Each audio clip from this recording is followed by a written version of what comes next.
Bonjour, d'abord donc c'est la première fois que je fais une vidéo en relation avec le défi des 100 jours et donc j'avais déjà regardé beaucoup de vidéos, celle de Lilou Massé qui m'a fait découvrir le défi des 100 jours, beaucoup de vidéos, relatives aussi à la physique quantique, à plein d'informations et donc après tout ce que j'ai écouté, après tout ce que j'ai découvert et après tout ce que j'ai vécu, en fait, je me rends compte que c'est très, très simple et je me dis que il y a quelque chose qui manque. En fait, on cherche tous le bonheur, on se dit si j'avais une famille, je serais heureux. Si j'avais, quand j'aurai une famille, des enfants, je serais super contente, j'aurai tout ce qu'il me faut, une belle voiture, une grande maison, tout ça sera parfait, quoi. Et jamais je me sentirai plus mal, jamais. Enfin bref. Donc du coup, je me suis dit à un moment donné, faut que j'y arrête parce que, par exemple, moi qui ai dû vivre pas mal de dépression dû à plein d'histoires douloureuses du passé, je me suis dit que c'était plus une vie et que c'était plus du tout une vie pour moi et que j'en avais marre d'être comme ça, dépendant de croire que j'étais pas bien et qu'il fallait automatiquement que quelqu'un me montre que je pouvais faire bien et que me rendre coupable du fait d'avoir des envies différentes, que ce soit dans ma vie professionnelle ou autre. Et puis finalement, au bout d'un moment, je me suis dit, le seul mot-clé qui existe, c'est qu'en fait, on est seul maître de notre bonheur. Et puis là, tu te dis ça et tu te dis, mais punaise, mais je suis tout seul, quoi. Je suis tout seul pour être heureuse. Je suis tout seul pour être bien, je suis tout seul pour vivre ma vie. Et comment je vais faire? Tu dis que t'as plein de gens autour de toi, mais t'arrives, tu te dis, mais comment je vais faire? Et après, au fur et à mesure qui se passe, au fur et à mesure du temps qui s'est passé, des rencontres que j'ai faites, qui m'ont fait évoluer, qui m'ont lancé de nouveaux défis, et ben je me suis dit que j'étais vraiment la seule personne à être maître de mon bonheur.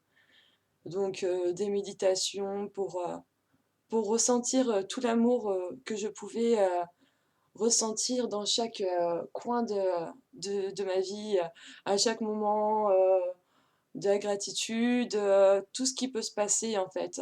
Et, euh, et de me dire que maintenant, il faut plus que je me raccroche à mes mémoires, il faut plus que je me raccroche à mon passé, il faut plus que je me raccroche à ces souvenirs douloureux, il faut plus que... Parce que finalement, c'était quoi ces souvenirs-là? Est-ce que ça vaut vraiment le coup que je me raccroche à ça? Je m'identifiais avec ça. Je m'identifiais profondément avec ça. Avec ma capacité à être malheureuse, à passer de l'extrême joie à l'extrême tristesse, mais à quoi ça me sert? Ça me fait du mal, ça me fait beaucoup trop de mal. Et donc aujourd'hui, enfin il y a plusieurs mois, je me suis dit à un moment c'est plus possible, j'arrive pas à construire une relation sereine, j'arrive pas à quoi que ce soit. Et je me suis dit donc qu'il fallait que je change de paradigme, qu'il fallait que je change de vision des choses et et que j'arrive à voir vraiment l'amour en toute chose, le bonheur en toute chose. C'est-à-dire vraiment, je le voyais déjà un peu. Quand j'ai un toit sur la tête, je vois le soleil, mais vraiment ressentir les choses. Quand une personne nous envoie un sourire, le prendre avec beaucoup de générosité, le renvoyer et puis juste le ressentir, mais vraiment profondément en soi.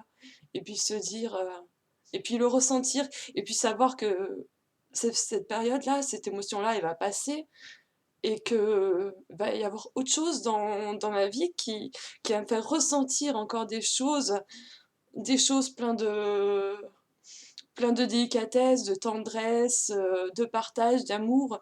Et puis finalement, il est arrivé aussi à un moment donné où je me suis dit que la souffrance, en fait, ça n'existe plus vraiment. Ça n'existe plus vraiment parce que finalement, on est quoi?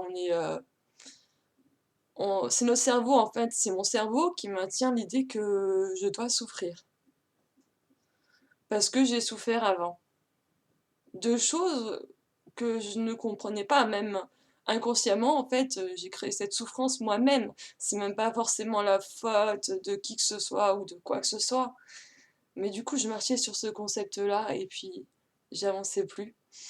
Et puis, finalement, je me rends compte que dans tout ce qui arrive, il y a un défi que la vie te lance, que faut pas retenir la souffrance ou l'échec, faut retenir la possibilité d'évoluer tout le temps, tout le temps et tout le temps et encore, pour se rapprocher encore plus de ce qu'on peut faire de meilleur et ce en quoi on croit. Donc voilà, bah, je voulais juste vous dire ça. Seul toi est le maître de ton bonheur. Bonne journée à tous et puis, comme dit Lilou, vive la co-création et puis pouvoir se rencontrer, s'apprendre mutuellement et puis toujours découvrir de nouvelles choses. Au revoir!